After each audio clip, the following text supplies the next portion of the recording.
ನಮಸ್ಕಾರ, welcome to Coppers current captures. Daily Hindu newspaper analysis ಮಾಡಿ ಅದರದ್ದು ವಿಡಿಯೋನ ಯೂಟ್ಯೂಬಲ್ಲಿ ಹಾಕ್ತೀವಿ. ನಾವು ಹಿಂದೂ ನ್ಯೂಸ್ ಪೇಪರಿಂದು ಹ್ಯಾಂಡ್ ರಿಟನ್ ನೋಟ್ಸ್ ಅವತ್ತಿನ ದಿನದ್ದು ಸಂಕ್ಷಿಪ್ತವಾಗಿ ನಮ್ಮ Telegram channel as well as Coperage ಆ್ಯಪಲ್ಲಿ ನಿಮಗೆ ಅವೈಲೇಬಲ್ ಇರುತ್ತೆ. ಪ್ರತಿದಿನ ಎಡಿಟೋರಿಯಲ್ ಬೇಸಿಸ್ ಮೇಲೆ ನಾವು ಒಂದು ಮೇನ್ಸ್ ಕ್ವಶನ್ ಕೂಡ ನಿಮಗೆ ಪ್ರೊವೈಡ್ ಮಾಡ್ತೀವಿ. ಅದಕ್ಕೆ ನೀವು ಆನ್ಸರ್ ಬರೆದು ಫ್ರೀ ಇವ್ಯಾಲ್ಯೂಯೇಟ್ ಮಾಡಿಸ್ಕೊಬೋದು. ನೀವು ನಿಮ್ಮ ಆನ್ಸರ್ ಸ್ಕ್ರಿಪ್ಟನ್ನು PDF ಫಾರ್ಮೆಟಲ್ಲಿ ನಮ್ಮ ವಾಟ್ಸಪ್ ನಂಬರಿಗೆ ನೀವು ಕಳಿಸ್ಕೊಡಿ. ಅದಾದಮೇಲೆ ಕನ್ನಡ ಇಂಗ್ಲೀಷ್ ಎರಡಕ್ಕೂ ಟ್ರಾನ್ಸ್ಲೇಟ್ ಆಗಿರುವಂತಹ ಕಂಪ್ಲೀಟ್ ಸಂಕ್ಷಿಪ್ತವಾಗಿ ಇಡೀ ವೀಕಲ್ಲಿ ನಡೆದಿರುವಂತಹ ಕರೆಂಟ್ ಅಫೇರ್ಸಿಂದು ಒಂದು ಮ್ಯಾಗ್ಝಿನನ್ನು ನಾವು ಎವ್ರಿ ಸಂಡೇ ನಿಮಗೆ ಮಾರ್ನಿಂಗ್ ಅಪ್ಡೇಟ್ ಮಾಡ್ತೀವಿ. ಅದನ್ನು ಕೂಡ ನೀವು ಡೌನ್ಲೋಡ್ ಮಾಡ್ಕೊಂಡು ಓದ್ಬೋದು. ದಟ್ ಈಸ್ ವೀಕ್ಲಿ ಕರೆಂಟ್ ಅಫೇರ್ಸಿಂದು ಒಂದು ಸ್ಮಾಲ್ ಮ್ಯಾಗ್ಝಿನ್. ದೆನ್ ಪ್ರತಿದಿನಕ್ಕೆ 3 MCQ ಅಂತ ಲೆಕ್ಕ ಹಿಡಿದ್ರೂ 6 ದಿನಕ್ಕೆ ನಮಗೆ 18 MCQs ಆಯಿತು. ಸಂಡೇ ಸಾಯಂಕಾಲ ಆ 18 MCQs based upon current affairs ನಾವು ಅದನ್ನು ಟೆಸ್ಟ್ ಕೊಡ್ತೀವಿ. ನೀವು ಅಷ್ಟನ್ನು ಮಾಡಿಕೊಂಡ್ರೆ ಕರೆಂಟ್ ಅಫೇರ್ಸಿಂದು ಮತ್ಯಾವುದು ವೆರಿ ಮಾಡೋವಂಥ ಅವಶ್ಯಕತೆ ಇಲ್ಲ, ಮತ್ಯಾವುದು ನೋಡೋವಂಥ ಅವಶ್ಯಕತೆ ಇಲ್ಲ. Will be covering end to end. Thank you. ಎಲ್ರಿಗೂ Coperage study circle for competitive ಎಕ್ಸಾಮ್ಸ್ಗೆ ಸ್ವಾಗತ.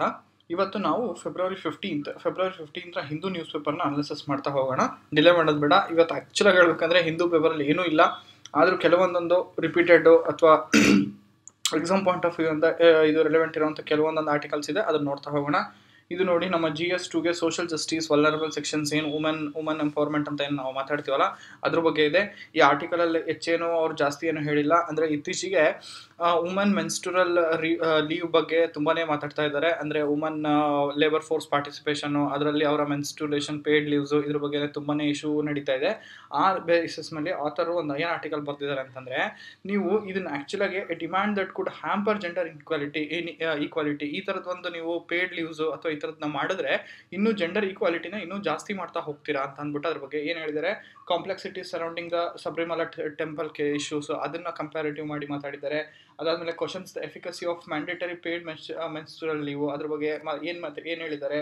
ಅದಾದಮೇಲೆ advocates for nuance to case specific support to promote genuine gender equality ಬಗ್ಗೆ. ಅಂದರೆ ಅವ್ರು ಏನು ಹೇಳ್ತಾರೆ ಅಂತಂದರೆ, ಈ ಥರ ನೀವೇನೋ ಈ ಥರದ್ದು ಕೊಡ್ತೀರಾ, ಏನಂದರೆ ಪೇಯ್ಡ್ ಲೀವ್ಸ್ ಅಂತ ಅಂದ್ಬಿಟ್ಟು ಇದನ್ನು ಮಾಡ್ತೀರಾ, ಇದು ಒಳ್ಳೆ ಮೂನು ಕೂಡ. ಆದರೆ ಕಂಪನಿನವರು ಎಂಪ್ಲಾಯರ್ಸ್ ಏನು ಮಾಡ್ತಾರೆ ಅಂತಂದರೆ, ಈ ಥರದ್ದೊಂದು ಇದನ್ನು ಮಾಡ್ಕೋಬೇಕಾದ್ರೆ ಅವರು ಹಿಂದೆ ಮುಂದೆ ನೋಡ್ತಾರೆ. ಯಾರಾದರೂ ಒಬ್ಬರು ವುಮನ್ ಇದನ್ನು ಮಾಡ್ತಾ ಇದ್ದಾರೆ ಅಂತಂದರೆ, ಒಬ್ಬರು ಮಹಿಳೆ ಕೆಲಸಕ್ಕೆ ಅಪ್ಲೈ ಮಾಡ್ತಾ ಇದ್ದಾರೆ ಅಂದರೆ ಕಂಪನಿನವ್ರು ಇದನ್ನೆಲ್ಲ ಯೋಚನೆ ಮಾಡಿಬಿಟ್ಟು ಕೆಲಸ ಕೊಡೋದಕ್ಕೆ ಹಿಂದೆ ಮುಂದೆ ನೋಡ್ತಾರೆ. ಅವಾಗ ಆಬ್ವಿಯಸ್ಲಿ ಮತ್ತೆ ಜೆಂಡರ್ ಈಕ್ವಾಲಿಟಿ ಕಮ್ಮಿ ಆಗ್ತಾ ಹೋಗುತ್ತೆ. ಸೊ ಈ ಥರ ಮಾಡಬೇಡಿ. ಅದಕ್ಕೆ ಅವರು ಎಕ್ಸಾಂಪಲಾಗಿ ಜಪಾನ್ ಒಂದು ಕೇಸ್ನು ಕೂಡ ಅವರು ಇದನ್ನು ಮಾಡಿದ್ದಾರೆ. ಜಪಾನಲ್ಲಿ ಮಹಿಳೆಯರು ತುಂಬ ಜನ ಈ ಥರದೊಂದು ಪೇಯ್ಡ್ ಲೀವ್ಸ್ನ ಇದನ್ನು ಮಾಡೋದಿಲ್ಲ, ತೊಗೊಳಕ್ಕೆ ಹಿಂದೆ ಮುಂದೆ ನೋಡ್ತಾರೆ. ಬಿಕಾಸ್ ಆಫ್ ಅದೇ ಪೇ ಕಟ್ ಮಾಡಿಬಿಡ್ತಾರೆ ಅಂತ ಅಂದ್ಬಿಟ್ಟು ಹಿಂದೆ ಮುಂದೆ ನೋಡ್ತಾರೆ.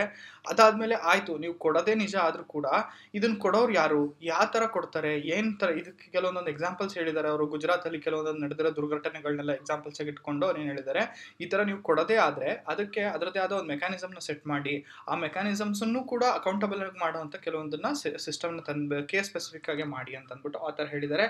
ಇದು ಈ ಆರ್ಟಿಕಲಲ್ಲಿ ಹೆಚ್ಚೇನೇನು ಅಂಥದ್ದೇನಿಲ್ಲ.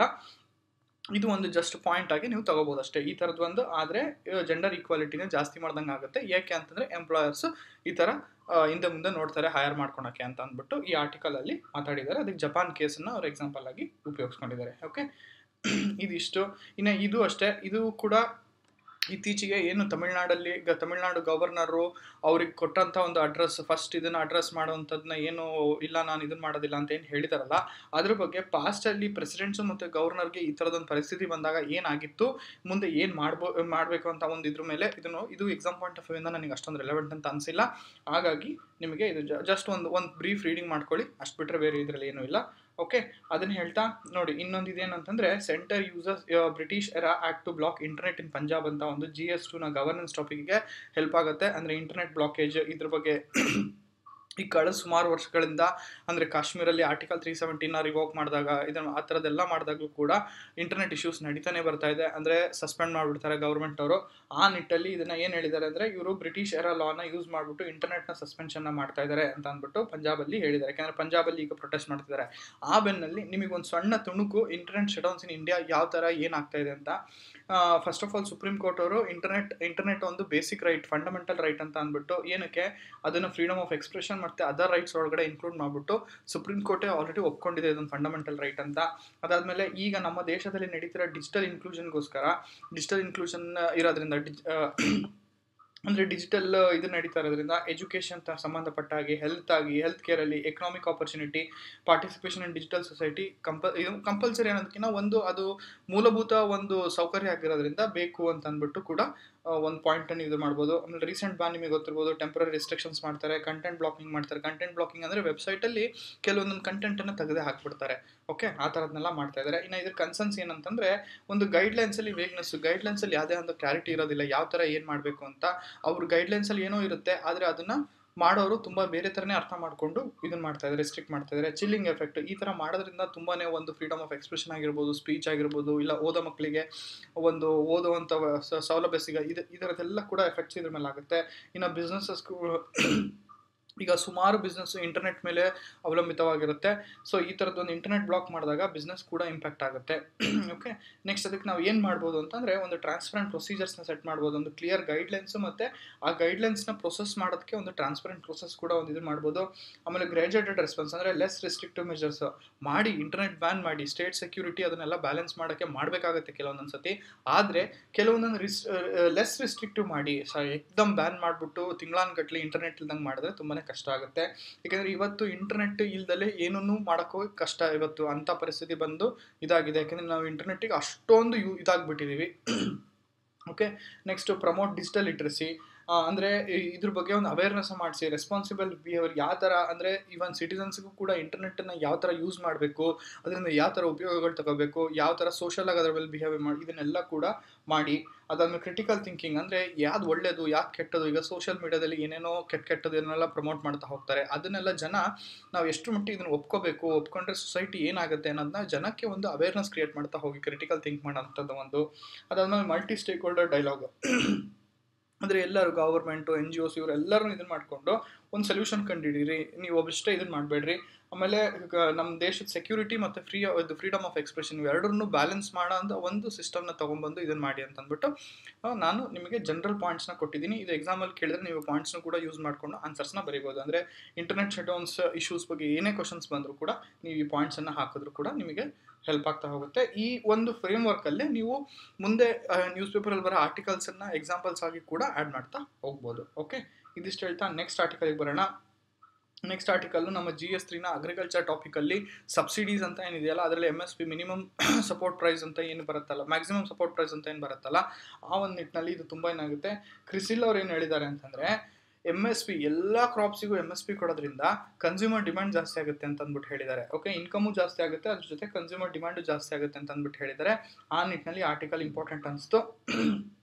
ಇನ್ನು ಮಿನಿಮಮ್ ಸಪೋರ್ಟ್ ಪ್ರೈಸ್ ಬಗ್ಗೆ ನಿಮಗೆ ಹೇಳೋದಾದರೆ, ಇದೊಂದು ಗೌರ್ಮೆಂಟ್ ಡಿಕ್ಲೇರ್ಡ್ ಪ್ರೈಸು. ಅಂದರೆ ಗೌರ್ಮೆಂಟು ಯಾವುದೇ ಥರದ ಒಂದು ಅಂದರೆ ಫಾರ್ಮರ್ಸಿಗೆ ಕಷ್ಟ ಆಗಬಾರ್ದು ಅಂತ ಅಂದ್ಬಿಟ್ಟು ಈ ಥರದೊಂದು ಅಂದರೆ ಆ ಥರದೊಂದು ಪ್ರೈಸ್ನ ಕೊಡ್ತೀವಿ. ಆವಾಗ ರೈತರಿಗೂ ಕೂಡ ಒಂದು ನಂಬಿಕೆ ಬರುತ್ತೆ, ಇಲ್ಲಪ್ಪ ನಾನು ಬೆಳೆ ಬೆಳೆದ್ರೆ ಅಟ್ಲೀಸ್ಟ್ ನನಗೆ ಈ ಪ್ರೈಸ್ ಆದರೂ ಸಿಗುತ್ತೆ, ಮಾರ್ಕೆಟ್ ನಮ್ಮನ್ನು ಹಾಳು ಮಾಡಲ್ಲ ಅನ್ನೋ ಒಂದು ಇದಕ್ಕೋಸ್ಕರ ಗೌರ್ಮೆಂಟ್ ಇದನ್ನು ಕೊಟ್ಟಿದ್ದಾರೆ. ಅದು objective to protect farmers from this type of monopoly ಆ ಥರ ಕ್ರಿಯೇಟ್ ಮಾಡೋದಾಗಿರ್ಬೋದು, ಇಲ್ಲಾಂದರೆ ಬೇಕಾದಂಗೆ ಪ್ರೈಸಸ್ಗಳನ್ನ ಸೆಟ್ ಮಾಡಿ ಫಾರ್ಮರ್ಸಿಗೆ ಮೋಸ ಮಾಡೋಂಥದ್ದಾಗಿರ್ಬೋದು, ಅದೆಲ್ಲ ತಡೆಯೋಕ್ಕೋಸ್ಕರನೇ ಇದನ್ನು ಮಾಡಿದ್ದಾರೆ. ಇನ್ನು ಇದರಲ್ಲಿ ಇಶ್ಯೂಸ್ ಏನಾಗಿದೆ ಅಂತಂದರೆ, ಲಿಮಿಟೆಡ್ ಕವರೇಜು, ಕೆಲವು ಕ್ರಾಪ್ಸಿಗೆ ಅಷ್ಟೇ ಇದನ್ನು ಮಾಡಿದ್ದಾರೆ. ಇನ್ನು ಬೇರೆ ಅಂತ ಕೆಲವೊಂದು ಇಂಪಾರ್ಟೆಂಟ್ ಕ್ರಾಪ್ಸ್ನೆಲ್ಲ ಇದರಲ್ಲಿ ತೊಗೊಂಬಂದರೆ ಇನ್ನೂ ಚೆನ್ನಾಗೇ ಹೆಲ್ಪ್ ಆಗುತ್ತೆ. ಇನ್ಅಡಿಕ್ವೇಟ್ ಪ್ರೊಕ್ಯೂರ್ಮೆಂಟು ಮಾಡೋದೇ ಫಸ್ಟ್ ಕೆಲವು ಕ್ರಾಪ್ಸಿಗೆ ಅಷ್ಟೇ ಮಾಡ್ತಾರೆ, ಅದರಲ್ಲೂ ಕೂಡ ಪ್ರೊಕ್ಯೂರ್ಮೆಂಟು ಕರೆಕ್ಟಾಗಿ ಮಾಡೋದಿಲ್ಲ. ಅದಾದ್ಮೇಲೆ ಮಾರ್ಕೆಟ್ ಡಿಸ್ಟ್ರಾಕ್ಷನ್ನು, ಮಾರ್ಕೆಟಲ್ಲೂ ಕೂಡ ಕೆಲವೊಂದೊಂದು ಸತಿ ಪ್ರೈಸಸ್ನ ಏನು ಮಾಡ್ತಾರೆ, ಕೆಲವರು ದುಡ್ಡಿದ್ದಂಥವ್ರು ಅಥವಾ ಜಾಸ್ತಿ ಬೆಳೆ ಬೆಳೆದಿದ್ದವರು ಅವ್ರು ಅದನ್ನು ಸ್ಟಾಕ್ ಮಾಡ್ಕೊಂಡ್ಬಿಟ್ಟು ಏನು ಮಾಡ್ತಾರೆ, ಮಾರ್ಕೆಟ್ ಪ್ರೈಸನ್ನು, ಯಾಕೆಂದರೆ this is depend upon market price. So market ಪ್ರೈಸನ್ನೇ ಅವರು ಹಿಂದೆ ಮುಂದೆ ಇದನ್ನು ಮಾಡ್ತಾರೆ. ಫಿಸ್ಕಲ್ ಬರ್ಡನ್, ಇದರಿಂದ ಏನಾಗುತ್ತೆ ಅಂದರೆ ಗೌರ್ಮೆಂಟ್ ಇದ್ರ ಮೇಲೆ ತುಂಬಾ ಇದಾಗ್ತಾ ಹೋಗುತ್ತೆ, ಬರ್ಡನ್ ಜಾಸ್ತಿ ಆಗ್ತಾ ಹೋಗುತ್ತೆ. ಓಕೆ, ನೆಕ್ಸ್ಟು ಇದೊಂದು ಆಲ್ಟರ್ನೇಟ್ ಇನ್ಕಮ್ ಅವೆನ್ಯೂಸ್ನ ಕ್ರಿಯೇಟ್ ಮಾಡೋಕ್ಕೆ ಒಂದು ದಾರಿ ಮಾಡಿಕೊಡ್ತಾ ಇಲ್ಲ ಇದು. ಓಕೆ, ಈ ಥರದೊಂದು MSP ಇದರಿಂದ ರೈತರೆಲ್ಲರೂ ಬಿಡು ನಂಗೆ ಅಟ್ಲೀಸ್ಟ್ MSPನಾದರೂ ಸಿಕ್ಕೇ ಅಂತ ಅಂದ್ಬಿಟ್ಟು ಅವರು ಬೇರೆ ದಾರಿಗಳನ್ನ ಹುಡುಕ್ತಾ ಇಲ್ಲ. ಅದಕ್ಕೆ ನಾವು ಏನು ಮಾಡ್ಬೋದು, ಮುಂದೆ ಕವರೇಜ್ ಎಕ್ಸ್ಪ್ಯಾಂಡ್ ಮಾಡ್ಬೋದು, ಅಂದರೆ ಬೇರೆ ಕ್ರಾಪ್ಸ್ಗಳ ಮೇಲೆಲ್ಲ ಕವರೇಜ್ ಎಕ್ಸ್ಪ್ಯಾಂಡ್ ಮಾಡ್ಬೋದು. ಪ್ರೊಕ್ಯೂರ್ಮೆಂಟ್ ಎಫಿಷಿಯನ್ಸಿ ಏನಿದೆಯಲ್ಲ ಅದನ್ನು ಇಂಪ್ರೂವ್ ಮಾಡ್ಬೋದು. ಮಾರ್ಕೆಟ್ ಓರಿಯೆಂಟೆಡ್ MSPನ ಕ್ರಿಯೇಟ್ ಮಾಡಬೇಕು. ಅದಾದಮೇಲೆ ಡೈರೆಕ್ಟ್ ಇನ್ಕಮ್ ಸಪೋರ್ಟನ್ನು MSP ಕೊಡೋದ್ರ ಬದಲಿ ರೈತರಿಗೆ ಇದನ್ನ ಡೈರೆಕ್ಟಾಗಿ ಅವರಿಗೆ ಕ್ಯಾಶ್ ಏನಿದೆಯಲ್ಲ ಅದನ್ನು ಕೊಡೋಂಥ ಒಂದು ವ್ಯವಸ್ಥೆ ಮಾಡ್ಬೋದು. ಫ್ರಮ್ ಆಲ್ಟರ್ನೇಟಿವ್ ಇನ್ಕಮ್ ಸೋರ್ಸಸ್ನ ಕ್ರಿಯೇಟ್ ಮಾಡಬೇಕು ಗೌರ್ಮೆಂಟ್ ಇವ್ರಿಗೆ.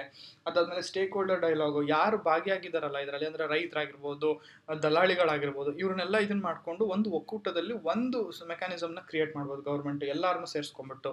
ಇದು MSP ಬಗ್ಗೆ ಒಂದು ಬ್ರಾಡ್ ನಿಮಗೆ ಇರಲಿ ಅಂತ. ಇದಾದಮೇಲೆ ಇವತ್ತಿನ ಪ್ರಾಕ್ಟೀಸ್ ಕ್ವಶನಿಗೆ ಬಂದರೆ, ಇವತ್ತು ನೋಡಿ, how do the Sabarimala temple issue and the debate on paid menstrual leave reflect broader challenges in achieving gender equality in India, discuss. ಅದೇ ಯಾವ ಥರ ಮಾಡ್ಬೋದು ಅಂದರೆ, ಶಬರಿಮಲೆ ದೇವಸ್ಥಾನದ ಸಮಸ್ಯೆ ಮತ್ತು ಮುಟ್ಟಿನ ರಜೆಯ ಚರ್ಚೆಯು ಭಾರತದಲ್ಲಿ ಲಿಂಗ ಸಮಾನತೆಯನ್ನು ಸಾಧಿಸುವಲ್ಲಿ ವಿಶಾಲವಾದ ಸವಾಲುಗಳನ್ನು ಹೇಗೆ ಬಿಂಬಿಸುತ್ತದೆ, ಚರ್ಚಿಸಿ ಅಂತ 150 ವರ್ಡ್ಸಿಗೆ ಎಲ್ಲರೂ ಬರೆದು ಆನ್ಸರ್ಸ್ನ ಇವ್ಯಾಲ್ಯೂಯೇಟ್ ಮಾಡ್ಕೊಳ್ಳಿ. ಇಷ್ಟೇ ಇವತ್ತು ನ್ಯೂಸ್ ಪೇಪರಲ್ಲಿ ಆರ್ಟಿಕಲ್ಸ್ ಇರೋದು. ಇವತ್ತು ನ್ಯೂಸ್ ಪೇಪರಲ್ಲಿ ಅಂತ ಏನು ಹೇಳ್ಕೊಳ್ಳೋಂಥ ಆರ್ಟಿಕಲ್ಸ್ ಇಲ್ಲ, ಮತ್ತು ಎಡಿಟೋರಿಯಲ್ಸು ಕೂಡ ಅಷ್ಟೊಂದು ನಮ್ಮ ಎಕ್ಸಾಮ್ ಪಾಯಿಂಟ್ ಆಫ್ ವ್ಯೂ ಒಂದಿಲ್ಲ. ಆದರೆ ನೀವು ಆಸ್ ಒಂದು ಸಿಟಿಸನ್, ಒಳ್ಳೆ ದೇಶ ನಾಗರಿಕರಿಗೆ ಎಡಿಟೋರಿಯಲ್ಸ್ನ ಇದನ್ನ ಮಾಡ್ಕೋಬೋದು ಇವತ್ತಿಂದ ಆರ್ಟಿಕಲ್ಸ್. ಇವತ್ತು ಇವನ್ ಕೇರಳದು ಆಯುಷ್ಮಾನ್ ಭಾರತ್ ಬಗ್ಗೆನೂ ಕೂಡ ಒಂದು ಆರ್ಟಿಕಲ್ ಇತ್ತು. ಅದು ಕೂಡ ಅಷ್ಟೇ, ಆಯುಷ್ಮಾನ್ ಭಾರತ್ ಇದನ್ನು ಮಾಡ್ತಾ ಇರೋದ್ರಿಂದ ಸ್ಟೇಟ್ ಎಕ್ಸ್ಚೆಕರ್ ಮೇಲೆ ತುಂಬಾ ಹೊಡೆತ ಬೀಳ್ತಾ ಇದೆ ಅಂತ ಅಂದ್ಬಿಟ್ಟು ಒಂದು ಆರ್ಟಿಕಲ್ ಇದೆ. ಅಷ್ಟೊಂದು ಇಂಪಾರ್ಟೆಂಟ್ ಅಲ್ಲ ಅದು ಎಕ್ಸಾಮ್ ಪಾಯಿಂಟ್ ಆಫ್ ವ್ಯೂ ಇಂದ. ಇದಿಷ್ಟು ಹೇಳ್ತಾ ಇವತ್ತಿನ ಸೆಷನ್ ನಾನು ಎಲ್ಲರಿಗೂ ಮುಗಿಸ್ತಾ ಇದ್ದೀನಿ. ಎಲ್ರಿಗೂ ಥ್ಯಾಂಕ್ ಯು, ಟೇಕ್ ಕೇರ್, ಮತ್ತೆ ನಾಳೆ ಸಿಗೋಣ.